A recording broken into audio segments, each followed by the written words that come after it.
Okay, let's get right into it. Welcome to this explainer. Today we are unpacking a massive political milestone that just literally shook up Kerala's political landscape. We're breaking down the details surrounding a highly unique event in the state assembly. We're going to look closely at exactly how it unfolded and the key figures driving this historic shift. Let's dive right into the facts. For the very first time in the entire history of the Kerala Legislative Assembly, exactly 3 BJP MLAs have officially taken their oaths. This is a crucial numerical milestone, and it's one that fundamentally shifts the traditional makeup of the 16th Assembly. In this explainer, we're going to walk through the day's events, the specific oaths taken by these 3 individuals, and the new leadership structures that have immediately been put into place. Starting off with Section 1, the historic Assembly March. Now, their journey to the assembly wasn't just, a simple stroll up the steps. It was a highly coordinated 3-step progression. It all kicked off with floral tributes at the Raksasakshi Mandapam. That's the martyrs column.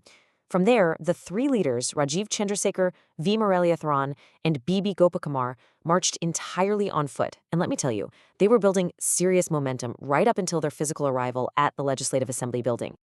And this was far from a quiet walk.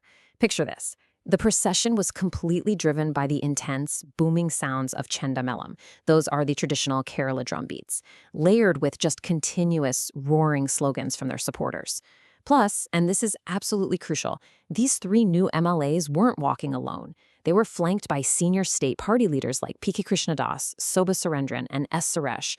They were clearly projecting a powerfully unified front on the ground.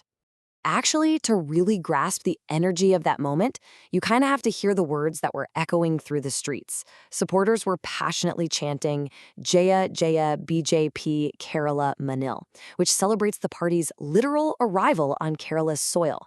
It really highlights the celebratory, incredibly emotionally charged mood of the massive crowd witnessing this entry. Moving right along to Section 2, the 3 new MLAs. So when we look at the actual specifics of the oaths, some really distinct characteristics emerge for each official. Let's break it down. B.B. Gopakumar, who represents Chathanur, was the 30th MLA overall to take the oath.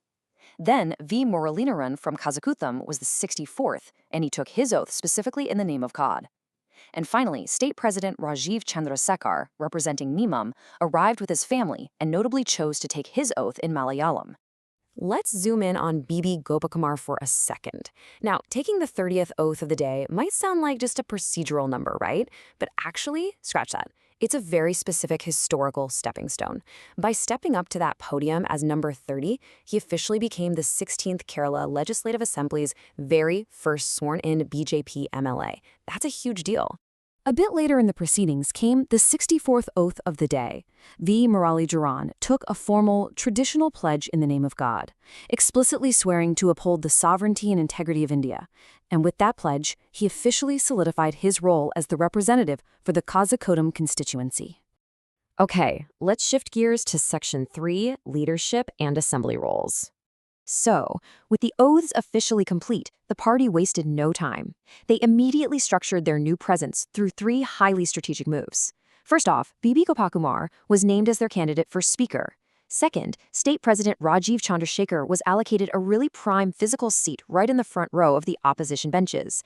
And third, Chandrasekhar was officially named the parliamentary party leader. What you're seeing here is essentially a dual leadership strategy happening all at once. It's kind of like a 2-pronged approach. On one side, you have yet another historic first, fielding Kerala's first ever BJP speaker candidate in Gopakumar. Now, regardless of the ultimate electoral math for that specific role, it is a major procedural milestone. On the flip side, you have Chandrasekhar stepping into the parliamentary party leader position. This establishes the practical, day-to-day command needed to guide their legislative strategy moving forward. However, as we all know, politics is rarely simple. The public unity we saw out on the streets doesn't necessarily mean there's a total absence of internal friction.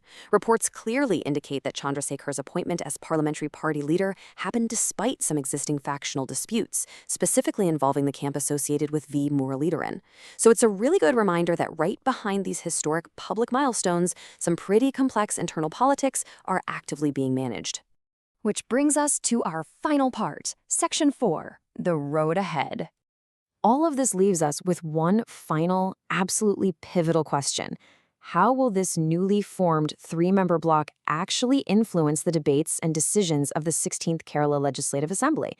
I mean, think about it. They've got front row seating, a designated leader, and they've made their presence unmistakably known from day one. The foundation is laid. Now the real test begins. How is this unprecedented dynamic going to alter the daily legislative reality in Kerala moving forward? It's something we'll all be watching closely.